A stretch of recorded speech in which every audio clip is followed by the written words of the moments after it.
धाकड़ खबर, बेखौफजुमा बेबाक अंदाज।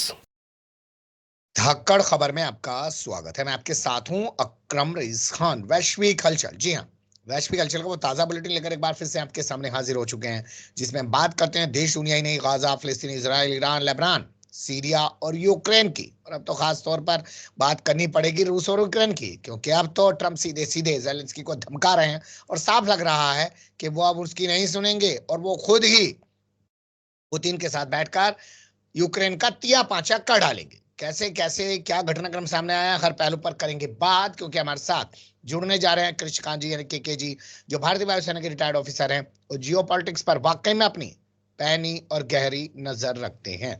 बहुत शुक्रिया सर वक्त देने के लिए। धन्यवाद, थैंक यू मिस्टर अकरम। आप दिल्ली में हैं और चुनाव के बाद 11 दिन लग गए बीजेपी को बताने के लिए कि उसका मुख्यमंत्री कौन होगा, और जो नाम सामने आया रेखा गुप्ता का, उसके बाद बवाल शुरू हो गए। लोग कहने लगे अरे भैया ये तो नगर निगम में लोगों को खूब मार रही थी, अरे भैया ये तो जेएनयू के छात्रों के बारे में खूब बकवास कर रही थी, अरे ये तो जो है केजरीवाल को कमीना बता रही थी, उसकी माँ की कोख के ऊपर सवाल उठा रही थी। तो वो वाली कहावत चरितार्थ हो रही है क्या कि जो जितना बड़ा दंगाई है वो उतना बड़ा भाजपाई है। जबकि ये खुद महिला हैं, लेकिन इस तरह की बातें करके राजनीति में आई है, जिनकी जरूरत है आरएसएस भाजपा को, और जो इनके पीछे पूंजीपति वर्ग खड़ा है उनको, और इसीलिए इन्हें ले रहे हैं और कोई कारण नहीं है, ताकि कहीं से भी कोई मुद्दा ऐसा ना आ जाए जिन पे इनकी अंतरात्मा कहीं जग उठे और कहीं ना कहीं से यह अभी की जो सत्ता है केंद्र में उसका विरोध कर बैठे। इसीलिए ऐसे लोगों को चुना जा रहा है। इससे अधिक मैं क्या कहूं, इनके जो भी ट्वीट पहले के थे अब हटाए जा रहे हैं, लेकिन मैंने उन्हें पढ़ा, बहुत ही मतलब शर्मनाक स्थिति है जी। चलिए इससे ज्यादा क्या कहा जाए, क्योंकि इनको जरूरत ही ऐसे लोगों की है। खैर, अब अगली खबर ले लेते हैं जो राहुल गांधी से जुड़ी हुई है। सेना के जो चीफ हैं वो राहुल गांधी से काहे नाराज हो रहे हैं सर? नाराज नहीं हो रहे हैं, संभवतः मतलब उस सरकार का हिस्सा है जिसके अभी आ, प्रधानमंत्री हमारे नरेंद्र मोदी हैं, रक्षा मंत्री राजनाथ सिंह हैं। राहुल गांधी ने सवाल उठाया था लद्दाख में घुसपैठ का चीनियों द्वारा, इस पर लगातार वो सवाल उठाते रहे, विपक्षियों ने भी उठाया है, लेकिन राहुल गांधी को उठाना खास महत्वपूर्ण है। और इसका तथाकथित रूप से हमारे रक्षा मंत्री ने इसका जवाब दिया था लोकसभा में। तो इस पर इनका कहना है कि इसको आगे सवाल ना उठाए, भारत चीन में बातचीत होगी तो और भी बाकी संदेह वो खत्म हो जाएंगे। लेकिन यह संदेह नहीं है, तो हमें मालूम है कि किस तरह से चीनियों ने यहाँ पे प्रवेश किया, किस तरह की बातें हुई, किस तरह से हमारे प्रधानमंत्री ने शुरुआती दौर में बोला कि ना कोई घुसा है और ना कोई हमारा क्षेत्र चीनियों कब्जे में। वो एक बिल्कुल गलत बयान था। लेकिन वैसे मैं रक्षा मंत्री की बात छोड़ दें, राजनीति की बात छोड़ दें, तो जो हमारे यदि चीफ ऑफ आर्मी स्टाफ जो बोल रहे हैं उनसे मैं सहमत हूं कि राजनीति में नहीं ढकेलना चाहिए। वैसे अग्निपथ स्कीम और अग्निवीर जहां तक की बात है, पूरी की पूरी राजनीति इन्होंने घुसाई हुई उसमें, और वहां का चुनाव भी जो हो रहा है वो राजनीति के तहत ही हो रहा है, ब्रिगेडियर उसके ऊपर के लेवल पे। लेकिन इससे ज्यादा मैं टिप्पणी नहीं करना चाहता हूँ जी। लेकिन मैं एक सवाल तो जरूर उठाना चाहता हूं सर। जब चाइना की बात सैम पित्रोदा करता है और ये कह दे कि भैया चाइना हमारा दुश्मन नहीं है, तो लोग कहते हैं अच्छा ये तो कांग्रेस वाले चाइना के एजेंट है। लेकिन अब चाइना को लेकर अगर राहुल गांधी ने सवाल उठाए तो जवाब देने पर मोर्चे पर लगा दिया गया आर्मी चीफ को भी। तो चीफ ऑफ आर्मी स्टाफ पहले की भी इन्होंने कहा था और इस तरह की बयान इन्होंने दी थी। जो हमारे नेशनल सिक्योरिटी एडवाइजर है वो भी उन्होंने बयान दिया था कि अभी केंद्र को मजबूत करने की जरूरत है, यानी सीधे की सीधे वो कर रहे हैं। तो वह तो दिख ही रहा है। ऐसा नहीं है कि कांग्रेस अपने समय में 2014 से पहले या उसके पहले वाले भाजपा सरकार, अटल बिहारी वाजपेयी वाली सरकार, यह लोग सत्ता में आने के बाद से पूरे स्टेट पावर का इस्तेमाल नहीं करते थे। लेकिन जिस भौंडे तरीके से, जिस खुलेआम तरीके से ये सत्ता ने किया है पिछले 11 वर्षों में, वैसा पहले इतिहास में कभी भी नजर नहीं आया। और पूरे की पूरी तरह, चाहे वो नेशनल सिक्योरिटी एडवाइजर हो, उसके सीबीआई हो, ईडी हो, और जितने भी हैं, खुलेआम उसका इस्तेमाल हो रहा है। और उसमें यह इन्होंने न्यायालय का भी इस्तेमाल किया है, आर्मी का भी किया, हर तरह से किया, वह तो खुलेआम है। तो जब एक तरफ से आर्मी चीफ बोलते हैं, उससे हम दरकिनार हमें करना चाहिए कि ठीक है भाई, आप कहते नहीं करना चाहिए, हम नहीं करेंगे। लेकिन यहां तक भाजपा सरकार है उसमें कोई संदेह नहीं, उसको एक्सपोज करने की पूरी हमारी कोशिश होनी चाहिए जी। चलिए, नेपाली उप प्रधानमंत्री डेप्यूटी पीएम जो है वो घायल हो गया और गिरफ्तार भारतीय हो गया। अब ये बेचारा जो बैलून में गैस भरने वाला था, कोई ना कोई इनका एक प्रोग्राम चल रहा था, सांस्कृतिक प्रोग्राम है जो भी हो, और बहुत सारे बैलून फुलाए जा रहे थे, और बगल में ही जो ऑटोमेटिक लाइट होता है जिससे जलाते हैं बैलून का बड़ा वाला गुब्बारा में, और वह कहीं ना कहीं से स्पार्क कर गया, बड़े बगल में उसके साथ कर रहे थे, और उसमें एक बैलून विस्फोट हुआ तो नेचुरली उसमें हाइड्रोजन भरे हुए थे, कई बैलून एक्सप्लोड कर गए, और उसके कारण उनके प्रधानमंत्री भी घायल हो गए, और इस बेचारे को पकड़ के मतलब उसके ऊपर वो कर दिया। यह कोई कारण नहीं बनता, इसको छोड़ देना चाहिए उनको। यह कहीं ना कहीं से यदि प्रजातंत्र की बात करते हैं तो भाई सबसे गरीब तबके का जो बंदा है, जो गुब्बारे फुलाने वाला है, कितना कमाता होगा? कुछ लाख यदि मान लेते हैं उस पर्टिकुलर घटना में कमा लिए, तब भी वह एक गरीब ही माना जाएगा। वह उन धनियों में नहीं आता जो कि नेपाल के सत्ता में अभी हैं या उनके साथ है। तो इसलिए इसे छोड़ देना चाहिए, बेचारा 41 साल का है। और बाय द वे इसका नाम कमलेश कुमार है, शॉर्ट में कहें तो मेरा ही नाम है, यानी के। अच्छा, लेकिन एक चीज भी तो बताइए ना, जो ओडिशा वाली घटना हुई है जहां पर नेपाली छात्रा की मौत हुई है, उसके बाद से जो तनातनी चल रही है, कहीं उसकी वजह से तो नहीं ये कदम उठाया कि इसको पकड़ लो? संभव है कि वहां की जो पुलिस है उसका आधार लेके मान रही है, क्योंकि वहां के मुख्य पत्र में विपक्षी दल इस मसले को काफी तूल दे रहे हैं, क्योंकि जिस छात्रा की तथाकथित रूप से आत्महत्या की बात कर रहे हैं, भारतीय मीडिया है, भारत सरकार कर रही है, वह इसको मानने को तैयार नहीं है और कह रहे हैं कि इसे दबाया जा रहा है, और उसके खिलाफ जो आंदोलन हुआ उसे भी दबाया जा रहा है, छात्रावास से छात्रों को छात्राओं को भगाया जा रहा है। तो वह दिखाने की कोशिश कर रहे हैं कि किस तरह से भारत सरकार हमारे लोगों की, हालांकि अभी तक उन्होंने गोरखा रेजिमेंट की बात नहीं उठाई है जो पहले भी प्रश्न में आए थे, और एक तरह से कहें तो नेपाल मूल के लोग यहाँ पे हैं, चाहे वो हमारी आर्मी हो, चाहे शिक्षा हो, चाहे व्यापार हो, हर तरह से उसी तरह से शामिल है जिस तरह से भारतीय जनता शामिल है। और यदि वह विद्रोह कर रहे हैं, हंगामा मचा रहे हैं, भूतपूर्व पहले वाले हमारे रक्षा मंत्रालय में भी ये सवाल उठा था, और हमारे चीफ ने भी कह रहा था कि वो उनसे हमारा कोई खास अंतर नहीं पड़ता, जो कि बहुत गलत मतलब बयानबाजी थी, और हमें उसको शांत करने की कोशिश करनी चाहिए थी। कम से कम वहां पे पूर्ण रूप से, सही रूप से वहां की खोज होनी चाहिए कि क्या हुआ, और पूरे नेपाल नहीं पूरे भारत को बताना चाहिए कि ये चीज हुआ है, किस कारण से हुआ है। जी बिल्कुल आप सही कह रहे हैं, क्योंकि मौका देंगे तो तनातनी बढ़ेगी, तनातनी बढ़ेगी तो लिपि लेख पर फिर दावा करना शुरू कर देगा नेपाल। और पहले हमने देखा कि किस तरीके से मारकुटाई तक होने लगी थी, दोनों देशों के बीच अपने अपने नक्शे जारी किए जाने लगे थे। देखते हैं सरकार कैसे हैंडल करती है। चलते हैं ब्राजील। ब्रिटेन का पत्रकार कहाँ गायब हो गया सर यहाँ पर आकर?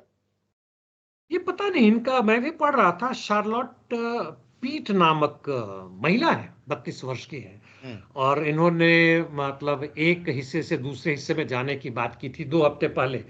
अपने किसी जानकार को इन्होंने व्हाट्सएप मैसेज भेजा था कि भाई मैं वहां आ रही हूँ, रहने का कोई जगह नहीं, कुछ उपाय करो। उसके बाद से जब इनके लोगों ने पूछा, अपने संबंधियों ने पूछा कि भाई कहाँ है, तो उन्होंने कहा हमें तो मालूम नहीं, वो आई नहीं।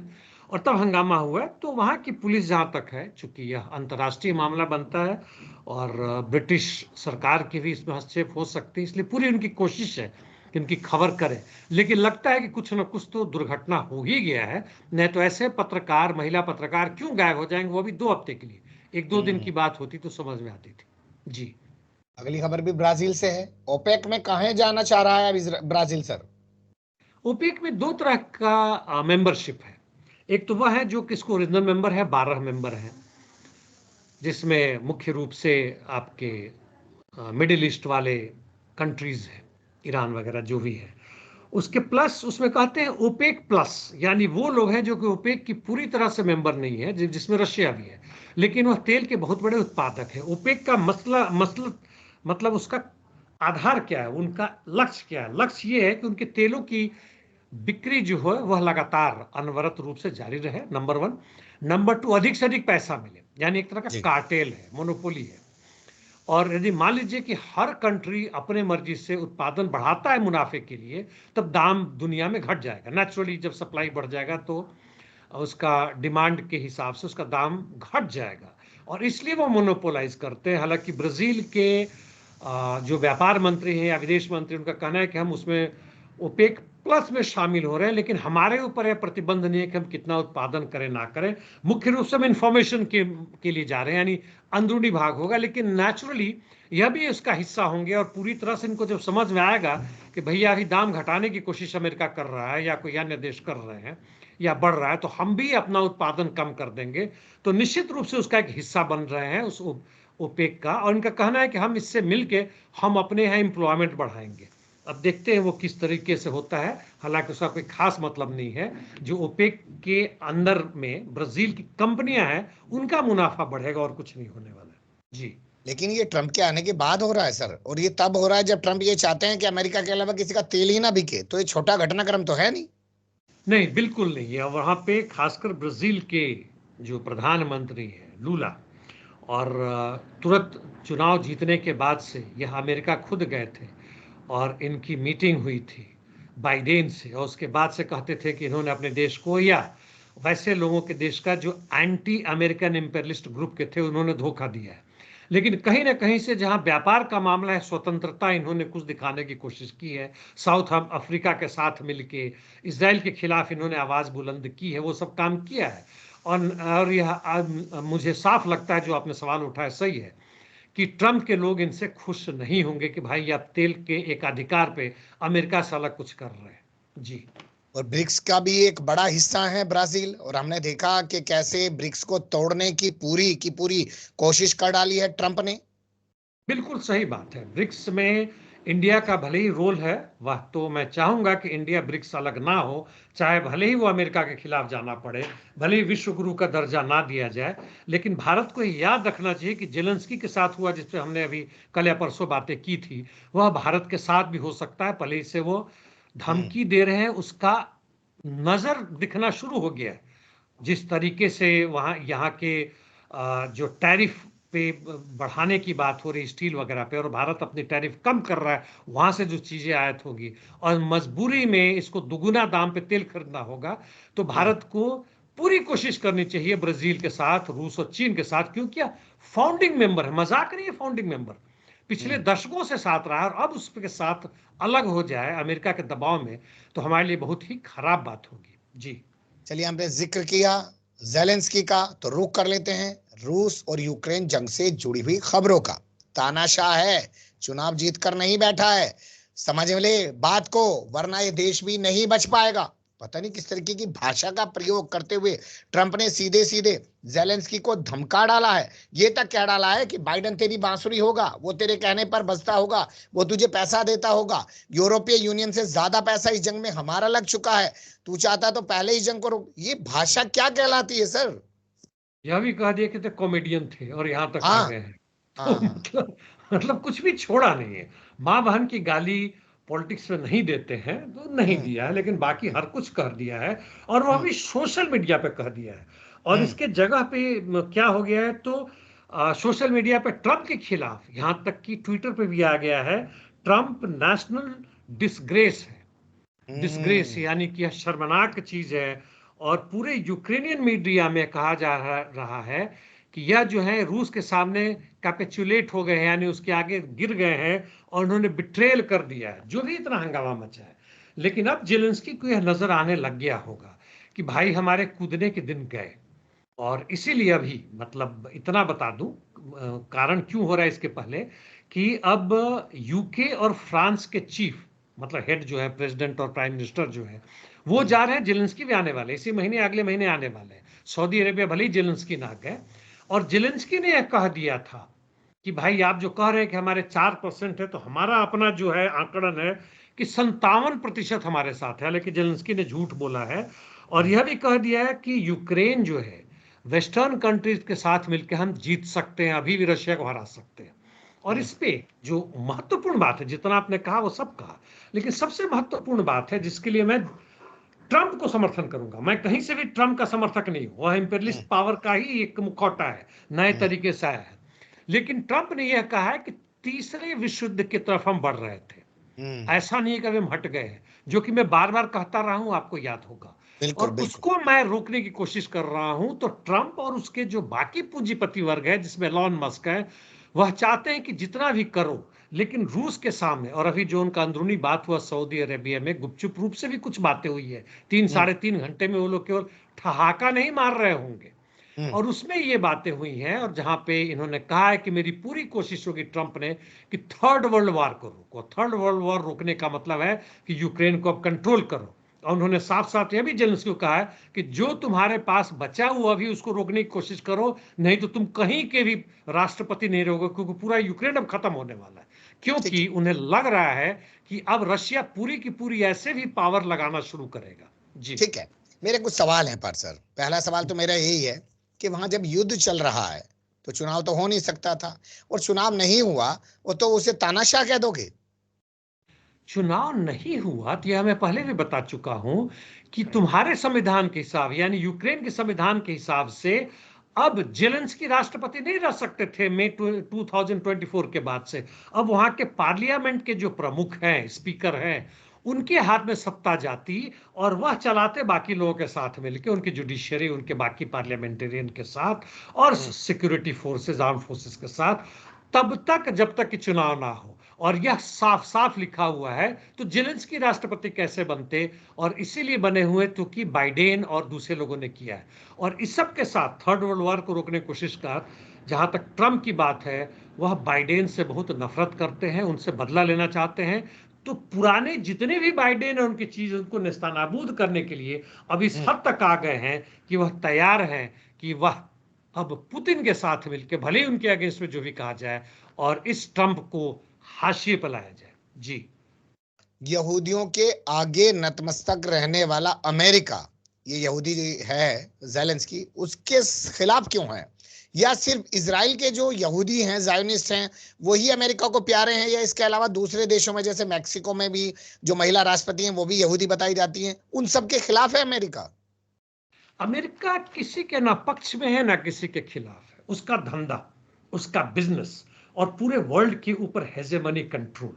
उस हेजेमनी में मैंने पहले भी कहा था कि रूस एक अलग चीज आता है। पिछले 2 से 3 वर्षों के उन्होंने देख लिया कि अब वह नहीं हरा सकते रूस को, जो 2022 से चल रहा है, और इस फरवरी में शुरू हुआ था, और ये 25 आ गया, उसको नहीं हरा सकते, number one. Number two, strategic defeat कहते हैं, यानी उसको पूरी तरह से निस्तानाबूद कर दे रूस को, ताकि अगले कई दशकों तक ना खड़ा हो सके। यह संभव नहीं। उसका मतलब है third world war with nuclear power. और यह बात एलॉन मस्क के साथ साथ पूरे के पूरे ट्रंप और उनके जितने भी जो उसके पीछे जो काम कर रहे हैं, जो पूंजीपति वर्ग है, वह उनको वो नहीं समझ समझ में आ पा रहा। ठीक है। रहा। वह लेकिन समझ में आ रहा है उनको। तो जी। क्या फ्रांस और ब्रिटेन के जो नेता हैं, यानी कि एक प्रधानमंत्री, एक राष्ट्रपति, अमेरिका जाकर यूक्रेन के मुद्दे पर ट्रंप को समझाने में कामयाब हो पाएंगे, इसलिए वो दौरा करने हैं? मैं थोड़ा सा एक लाइन और कह दूं कि मिडिल ईस्ट अलग चीज है। उनको लग रहा है कि हम कंट्रोल करेंगे, और हाँ। लगता है कि अंदर ही अंदर बात हो गई है। और चीन एक अलग तीसरा ध्रुव है, उससे जो है सो टैरिफ वगैरह वगैरह के द्वारा कंट्रोल करेंगे। ठीक है। और ये जो दोनों जा रहे हैं E3 वाले, उसमें जर्मनी भी शामिल है, बाद में वो भी जाए। इनकी संभवतः का है कि भाई तुम बहुत बेच चुके, हमारा जो बिकना है वो बिकने दो, थोड़े इज्जत के साथ। कुछ तो यूक्रेन का हिस्सा हमारे, हम इतने साल से लड़े, हम जनता को क्या मुंह दिखाएंगे? वह अपनी इज्जत बचाने की कोशिश में है, और जो कुछ खत्म हो गया उसको लेने के चक्कर में है, और जो उन्होंने बर्बाद हो गया उसकी कुछ तो वापसी मिले, ना कि पूरे की पूरे छोड़ दे। इसलिए वो लोग लगे पड़े हैं। लेकिन उनको यह समझ में आ गया है कि अमेरिका के बिना अब वह कुछ भी नहीं कर सकते। 2 राष्ट्रों के चीफ ने तो कह ही दिया है कि हमारी सेना बिना अमेरिकी सेना के वहां पे अब नहीं जाएगी यूक्रेन में। जी। सही कह रहे हैं आप। अमेरिकी उपराष्ट्रपति भी कुछ ऐसी भाषा बोल रहा है, जेडी वांस, और कह रहा है, अरे तो बुरी बुरी बातें मत करो ट्रंप के बारे में जेलेंस्की, तुम्हें बहुत महंगा पड़ेगा। यानी पूरा अमेरिका जेलेंस्की के खिलाफ है। और आपने देखा होगा जेडी वांस जो है वो म्यूनिक में जो सिक्योरिटी काउंसिल हुई थी, वहां पर भी जाकर यूक्रेन को और पूरे यूरोप को धमका के आ चुका है। सेना का बजट अमेरिका में भी कम होने जा रहा है, हमारे यहाँ भी। आप जानते ही हैं, आपने अभी थोड़ी देर पहले जिक्र किया, अग्निवीर योजना लाई जा चुकी है, वहां पे क्या होगा? यहाँ पे आश्चर्य है, अभी ये लोग पूरे निश्चित नहीं हो पाए हैं। अपने चुनावी दौरान में, उस कैंपेन में, ट्रंप ने कहा था कि सेना को फिर एक स्वतंत्र रूप से और बढ़िया रूप से और ताकतवर बनाएंगे, जो बाकी लोगों ने खत्म कर दिया। कुछ भी खत्म नहीं हुआ था। लेकिन उसके पहले उन्होंने 100 बिलियन डॉलर की घोषणा कर दी थी अभी हफ्ते भर पहले कि हम सेना को देंगे, और अब आना शुरू हो गया है कि 24 फरवरी को जो मिलना था, अभी आज तो मतलब 24 फरवरी आ ही रहा है, आज 20 हो गया ना, हाँ, तो आ ही रहा है उसमें। और उसमें उनका कहना है कि 850 बिलियन हमें लगता है कि हम रोक सकते हैं। यानी इनके बीच में भी मंथन चल रहा है। यानी इनके हेक्सेट जो है, इनके डिफेंस मिनिस्टर हैं, फॉरेन मिनिस्टर हैं, इनके बात चल रही है। इनमें निश्चित रूप से इनके जो अंदरूनी होम मिनिस्टर हैं या जो फिनांस मिनिस्टर हैं, उसमें वाइस प्रेसिडेंट, प्रेसिडेंट सब मिलेंगे और डीप स्टेट के लोगों से बात करेंगे, भाई इतना हम क्यों बर्बाद करें, यदि हम नेटो से अपने वापस कर रहे हैं, यूक्रेन को पैसा नहीं देने वाले हैं, मिडिल ईस्ट में अब तकरीबन ठीक हो ही चुका है, हम क्यों नहीं रशिया की तरह उनके। रशिया का बड़ा बढ़िया एग्जाम्पल है, डिफेंस बजट ना बढ़ाने के बावजूद भी जो उन्होंने खोज की है, मिसाइल के क्षेत्र में, टैंक के क्षेत्र में, यूएवी यानी ड्रोन के क्षेत्र में, इलेक्ट्रॉनिक वॉर के क्षेत्र में, चीन का भी देख लें, स्पेस वॉर के क्षेत्र में, साइबर क्षेत्र में, पैसा ना बढ़ाने के बावजूद भी उन्होंने जो खोज की है और जो बढ़ा है, यदि जी। उस चीज को उनकी देख रहे हैं। अभी तुरंत इन्होंने कुछ दिन पहले इंटरकॉन्टिनेंटल बैलिस्टिक मिसाइल लॉन्च किया था, अभी देखने के लिए कितना क्षमता, अभी यूएस आर्मी ने किया था, अभी हफ्ते भर पहले भी नहीं हुआ। कल भी पुतिन जो है वो एक ड्रोन वाली फैक्ट्री में गए थे जहां पे मिसाइल वगैरह सब उसमें लॉन्च करके चलाई जा सकती है। एग्जैक्टली यही बात मैं कर रहा हूं। तो बिना इतना बजट बढ़ाए जो अंधाधुंध बर्बाद कर रहे हैं, यूएसएड में कर रहे हैं। हालांकि इन्होंने कहा है कि यूएसएड से बढ़ेगा, जो डॉज यानी जो नई मिनिस्ट्री इन्होंने बनाई है गवर्नमेंट एफिशिएंसी की, और इससे बचाएंगे। देखिए कितना बड़ा वो है, एक मूली गाजर जो देने की बात कहते हैं ना, छड़ी डंडा तो है ही है, कि 20% हम जनता को देंगे। एक तरफ से उनकी नौकरी खत्म करें, दूसरी तरफ का एक ये भी बयानबाजी है मेरे हिसाब से, जो आप कहते हैं हमेशा बोल वचन, वही है कि 20% जनता को देंगे। किस रूप से देंगे ना देंगे, लेकिन इनके बीच में मंथन चल रहा है कि बजट घटाएं कि बढ़ाएं, कि किस तरह से उसको बदले। जी। आपने बोल वचन का जिक्र किया तो जूनियर ट्रंप कह रहा है कि चीन को मत छेड़ो, तो वो क्यों ऐसे बोल वचन दे रहा है? नहीं, एक तरफ उन्होंने एक बड़ा सा आर्टिकल लिखा है, पूरा आर्टिकल मैंने नहीं पढ़ा, लेकिन उसका संक्षिप्त यह मतलब है, जो मैं समझा हूं, कि डिफेंस की बात है, वहां हम चाइना को छूट नहीं देंगे। इंडो एशिया, इंडो पैसिफिक जो रीजन है, जिससे बहुत सारे आते हैं, इंडिया भी है, चीन भी है, और उसके साथ जो है, वहां पे हम व्यापार के रूप में उनसे हम जरूर करें, लेकिन मिलिटरली रूप से उसको ना छेड़े, ताइवान के रूप में, यह वो सलाह दे रहे हैं। जो कि एक तरह से सही है, कि एक तरफ बहुत भयानक लड़ाई अभी यूक्रेन में हुआ, मिडिल ईस्ट में कम जबरदस्त युद्ध नहीं लड़ाई हुआ है, और उसमें हम चीन से भी लड़ाई शुरू कर दें, यह बहुत गलत होगा। और एक तरह से वही कह रहे हैं जो उनके पिताजी यानी फादर और जो एलॉन मस्क कह रहे हैं। और चीन का जहां तक पूंजी अमेरिका में इस बुरी कदर घुसा हुआ है, वैसे ही एक अलग उदाहरण देता हूं, यदि भारत से आप उर्दू हटाने की बात करें तो कितना बेकूफी वाली बात है। उर्दू तो हमारे भारत की पैदावाइश है, यह कोई बाहर विदेशों का नहीं है। उसी बिल्कुल। तरह से चीनी पूंजी अमेरिकी पूंजी में काफी जगहों पे प्रवेश कर चुकी है, और उससे मुक्ति पाना आसान है। आप युद्ध शुरू कर देंगे, जो कि ठीक उनके है। जूनियर ट्रंप बता रहे हैं और सही बता रहे हैं। जी। फिर से एक बार अमेरिका में दो विमान आपस में टकरा गए, दो लोग मर गए। ट्रंप के सत्ता में आने के बाद से कई ऐसे हादसे हो चुके हैं। पहले बाइडेन को जिम्मेदार ठहराया जा रहा था, अब क्या कह दिया जाएगा कि चाइना का साइबर अटैक हो रहा है, इस वजह से आपस में गड़बड़ हो जा रही है टकराने से? साइबर अटैक का तो कुछ अभी तक नहीं बात हुआ है, ना ही कुछ मिला है, हालांकि असंभव नहीं है। आधे दर्जन से हाल फिलहाल में कई 100 से अधिक लोग मर गए। ये जो दो विमान कर रहे वो सिंगल इंजन वाले थे, दो पायलट आ रहे, आपस में टकरा गए, एक सेस्ना और एक और दूसरा था, और दो लोग मरे भी हैं। और पहले एक हेलीकॉप्टर जो मिलिट्री वाला था, और एक बोइंग का पुराना वर्जन था, वो टकरा गया, जो भी हुआ। तो ये बहुत सारी घटनाएं घट रही हैं। मुझे लग रहा है संयोग है, जहां तक यूनाइटेड स्टेट्स का जो सिविल एविएशन मिनिस्ट्री है, और उसका जो भी उस पर लॉ कंट्रोल करता है, जो उसका directorate general of civil aviation का इक्विवेलेंट वहाँ पे है, हमारे यहाँ डीजीसीए कहते हैं, वहाँ पे जो इक्विवेलेंट है यूएस का, उसको अपनी कमर कसनी पड़ेगी। क्योंकि हमारी समझ के हिसाब से यूएस एयर स्पेस का कोना कोना बड़ी अच्छी तरीके से उन्होंने रेडार और एडवांस वार्निंग सिस्टम से कर रखा था, एक दूसरे को ट्रैफिक को बताने के लिए। इसके बावजूद ये घटनाएं चली, तो कहीं ना कहीं भयानक गड़बड़ी हुई है। यह संयोग होने के बावजूद एक प्रश्नवाचक चिन्ह उठाता है वहां के सेफ्टी मेजर्स में। जी। बिल्कुल आप सही कह रहे हो। और जो पहला हादसा हुआ था तो तमाम मीडिया ने रिपोर्ट छापी थी कि वहाँ की क्या हालत है, कैसे लोगों को नौकरी से निकाल दिया गया है, कितने पद वहाँ पे खाली पड़े हैं, सब चीजें उन्होंने छापी थी। खैर अब उनको छोड़ देते हैं और रुक करते हैं गाजा से जुड़ी खबरों का। और बड़ा अपडेट है हमास के हवाले से। हमास ने परसों 3 लोगों की जगह पहले तो 6 लोगों को छोड़ने का ऐलान किया। साथ ही फिर कहा कि भैया दूसरे दौर की जंगबंदी करो, हम सबको एक साथ छोड़ देंगे, लेकिन पूर्ण रूप से जंगबंदी होनी चाहिए। हमास का ये ऑफर क्या इजराइल की जनता के लिए है, ताकि वो दिखा सके कि हम तो जंगबंदी के लिए तैयार हैं, नेतन्याहू ही गड़बड़ करेगा जो भी करेगा? कई बातें। पहली बात तो ये जो आप कह रहे हैं उससे मैं सहमत हूं। नंबर 2 मैं ये कहना चाहूंगा कि हमास का कलेजा मजबूत है, पूरी की पूरी तरह से ऑफर के लिए तैयार है, इसमें कहीं भी डर वाली बात नहीं। तीसरा, डिप्लोमेटिक ऑफेंसिव, यानी डिप्लोमेटिक तरीके से युद्ध बंद हो चुका, अभी युद्ध बंदी जारी है, लेकिन डिप्लोमेटिक ऑफेंसिव जबरदस्त है। और इसमें कोई संदेह नहीं किया जाए कि हमास एक मात्र मिलिट्री पावर है नहीं, एक रिलीजियस ऑर्गेनाइजेशन होने के बावजूद भी जो ग्लोबल सिचुएशन उसको समझता है। और इसकी तारीफ करनी चाहिए कि अपने देश की स्वतंत्रता के लिए, अपनी जनता के लिए जिस तरह से वो लड़ रहा है और जिस तरह से एक के बाद एक ऑफर कर रहा है, वो कहीं से भी पीछे नहीं हटा है।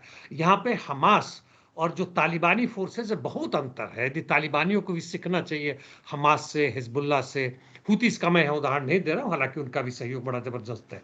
और देखते हैं कि इसमें केवल इजराइल को ही यह नहीं है, बल्कि पूरे अमेरिकी जनता के लिए है कि भैया देखो हमास कैसे कर रहा है। जिसको तुम खत्म करने की बात कर रहे हो, वह केवल एक मिलिटेंट ऑर्गेनाइजेशन नहीं है, बल्कि एक पॉलिटिकल, सोशल, इकोनॉमिक ऑर्गेनाइजेशन है जो अपनी जनता और अपने देश के लिए लड़ रहा है। जी। आपको लगता है दूसरे दौर की जंगबंदी होगी? क्योंकि चर्चाएं ये चल रही हैं, क्योंकि नेतन्याहू चाहता है कि ना हो, क्योंकि जो इसका वित्त मंत्री है बेजलेल स्मोट्रिच, वो 1 मार्च का अल्टीमेटम दे चुका है कि अगर दूसरे दौर की जंगबंदी हुई तो वो भी इस्तीफा दे देगा बेन गवीर की तरह। कोई अंतर नहीं पड़ता है। यह बात जो है प्रैक्टिकल पॉलिटिक्स, यानी जो वास्तविकता है, यदि यह ट्रंप गवर्नमेंट, केवल ट्रंप नहीं, ट्रंप गवर्नमेंट है, उसके पीछे जितने लोग हैं, समझते हैं उनकी जो भी फॉरेन पॉलिसी है, यूक्रेन के बारे में जो फॉरेन पॉलिसी बन रही, चीन के बारे में, कमजोरों को हटा रहे हैं। लेकिन यहाँ पे हमास, केवल हमास नहीं, हमास बोले तो पूरे पैलेस्टीन लैंड की बात है। और अब उनका जो पैलेस्टीनियों को हटाने की बात थी, वो तकरीबन अब अभी हादसे में जा चुका है। उसके साथ ईरान भी है और उसके साथ कहीं ना कहीं से रूस भी खड़ा है। तो उनकी जो अंदरूनी बात हुई है वह केवल यूक्रेन नहीं बल्कि मिडिल ईस्ट की भी पक्का बातें हुई थी। और आगे आने समय में निश्चित रूप से खुलासा होगा। और वहां पे ट्रंप को यह मानना पड़ेगा कि भाई हमास की खात्मा जो है वह भले ही सुदूर भविष्य के लिए बातचीत करने के लिए हो, वह एक जुमला हो सकता है, लेकिन वास्तविकता से परे है। जी। बिल्कुल आपने सही कहा कि जो सऊदी अरब में मीटिंग हुई है ना, वो सिर्फ यूक्रेन के लेके नहीं हुई है, वो इस मिडिल ईस्ट को लेकर, फिलिस्तीन को लेकर भी बहुत कुछ वहां पर कहा सुना गया होगा। अभी सामने नहीं आएगा, वक्त के साथ चीजें क्लियर हो पाएंगी। बहुत शुक्रिया, आपने बहुत बारीकी से तमाम चीजों पर रोशनी डाली। फिर आपके साथ किसी और मुद्दे पर जुड़ने की कोशिश करूंगा। धन्यवाद। Thank you mister Akram.